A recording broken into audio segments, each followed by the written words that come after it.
Comment bien gérer la pluie en randonnée pour mieux maîtriser ses futures sorties et passer le meilleur moment possible. C'est ce qu'on va voir dans cette vidéo. C'est parti. Point numéro 1, veille bien à regarder les prévisions météorologiques avant ton départ en randonnée. Et oui, la meilleure façon de pouvoir gérer les éléments extérieurs, c'est déjà de s'y préparer. Ça va te permettre de pouvoir ajuster le contenu de ton sac à dos. Si c'est possible, de décaler ta sortie, si les pluies annoncées sont vraiment trop intenses et que tu peux te le permettre. Ou sinon, de moduler un peu ton étape, par exemple en la raccourcissant ou en veillant à faire des pauses. Mais aussi, si tu vois que la pluie est annoncée plutôt en milieu d'après-midi, tu vas pouvoir décider de commencer ta journée beaucoup plus tôt, ce qui te permettra de boucler ton étape avant la pluie. Ou au contraire, s'ils annoncent de la pluie toute la matinée, de pouvoir décaler un peu ton départ pour éviter le plus gros des intempéries. Point numéro 2, pense à emporter avec toi le matériel de base. Pour moi, le matériel de base, c'est déjà le kawaii, bien sûr. Veille à opter pour un kawaii qui te protège bien de la pluie, qui n'est pas seulement déperlant. Je pense que le kawaii, c'est vraiment un élément dans lequel il est important d'investir. Tu peux comparer les différentes marques sur Internet, tu as plein de choix disponibles en fonction du prix que tu es prêt à mettre et de la qualité que tu souhaites obtenir. Tu as aussi le poncho, pour les adeptes des ponchos. Donc celui-là, c'est un 30 litres. Tu as des ponchos de 50 litres qui permettent également de pouvoir recouvrir le sac à dos. Et en autre élément de base, tu as bien sûr le couvre-sac. Donc si tu n'as pas de housse de pluie inclus avec ton sac à dos, ça arrive que tu achètes un sac à dos et qu'il n'y ait pas la housse de pluie avec, je te conseille d'investir dedans. Autre petit élément pour aller avec ton kawaii ou ton poncho, je te conseille de toujours prendre avec toi une casquette. Et oui, ce n'est pas seulement pour le soleil, la casquette c'est super utile quand il pleut. Tout simplement, je vais te montrer, hop, quand il pleut, je mets ma casquette plus mon kawaii et comme ça me permet d'avoir une petite visière et surtout une protection contre le vent. Parce que quand il y a beaucoup de vent, moi, mon kawaii, il a tendance à reculer un peu comme ça. Et finalement, il ne me protège pas tant que ça le visage. Alors qu'avec une casquette, ça me fait une visière et ça me protège de la pluie. Dernier élément, c'est le pantalon de pluie. Alors ça, c'est vraiment pour les annonces de grosses pluies toute la journée.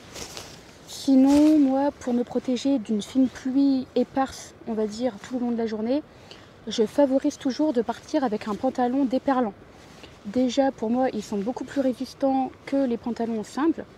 Et en plus, ils protègent réellement de fines pluies occasionnelles durant la journée. Le pantalon déperlant, il vaut mieux le favoriser en hors saison, c'est-à-dire printemps, automne et hiver, parce qu'il peut tenir chaud. Pour moi, le pantalon de pluie, c'est un élément dispensable.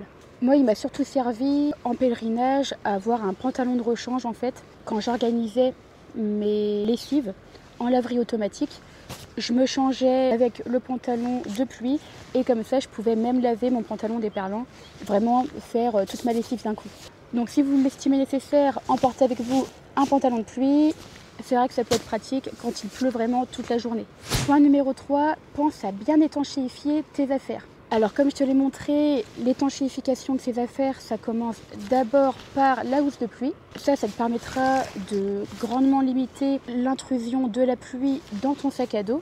Mais très important, et vraiment moi je ne passe plus à côté, quand tu vas avoir des pluies vraiment très intenses et des pluies toute la journée, l'eau va forcément réussir à s'infiltrer dans ton sac à dos, même avec une housse de pluie.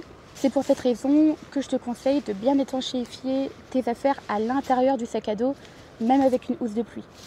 Alors pour ça, moi ce que je fais, c'est que je prends avec moi des sacs étanches comme ceci. Hop. Dedans, je vais y mettre mes affaires, mais je peux aussi y mettre mon sac de couchage si je décide de bivouaquer. Et pour les plus petites affaires, par exemple mon électronique, ma trousse de toilette et ma trousse de soins, j'opte pour les sachets Ziploc. Donc ça, ce sont des petits sachets que tu peux facilement trouver dans ton supermarché. Généralement, ça se trouve dans les rayons des sacs poubelles. Et ça, c'est idéal pour bien étanchéifier tes affaires. Pareil, si tu as des papiers à transporter avec toi et à protéger de la pluie, par exemple des plans, de l'argent, tes cartes d'identité, etc. Tu peux mettre tout ça dans ces petits sachets Donc il en existe de plusieurs litrages. Là c'est un sachet de 1 litre, mais tu as aussi par exemple des plus gros sachets de 3 litres. Et enfin, point numéro 4, garde le moral. Alors on est d'accord que c'est beaucoup plus facile à garder quand on est bien préparé. C'est pour ça que je t'ai donné ces petits conseils en amont. Et même si ça peut paraître un peu contre-intuitif, on peut passer une très bonne journée sous la pluie.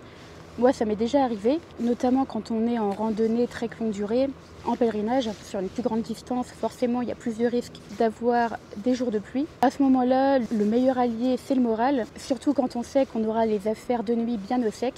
C'est pour ça que les points d'avance sont quand même importants. La pluie, c'est indépendant de notre volonté. Ce qu'il y a à faire, c'est de se mettre une petite chanson dans la tête. Moi, à chaque fois qu'il pleut en randonnée, je pense à la musique On dirait que ça pleut de Mathieu Bougart. Je tiens à vous le partager dans cette vidéo, c'est le moment.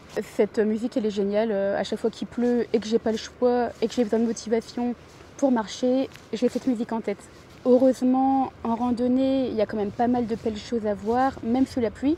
En plus de ça, ça peut avoir des petits avantages. On est vraiment dans l'optique de voir le verre à moitié plein. Il y a des odeurs, on peut mieux sentir la nature, etc. Si vous êtes plutôt introverti, ça peut limiter le nombre de randonneurs sur le sentier aussi. Quand le vent se rajoute à la pluie, là ça peut devenir un peu plus compliqué, mais votre moral sera votre meilleur allié.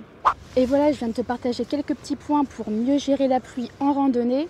N'hésite pas à partager tes propres conseils en commentaire. Si cette vidéo t'a plu, n'hésite pas à mettre un petit pouce bleu pour m'encourager, à t'abonner pour ne rien rater. N'oubliez pas de sortir en nature, c'était Émilie, moi je vous dis à très vite, bye.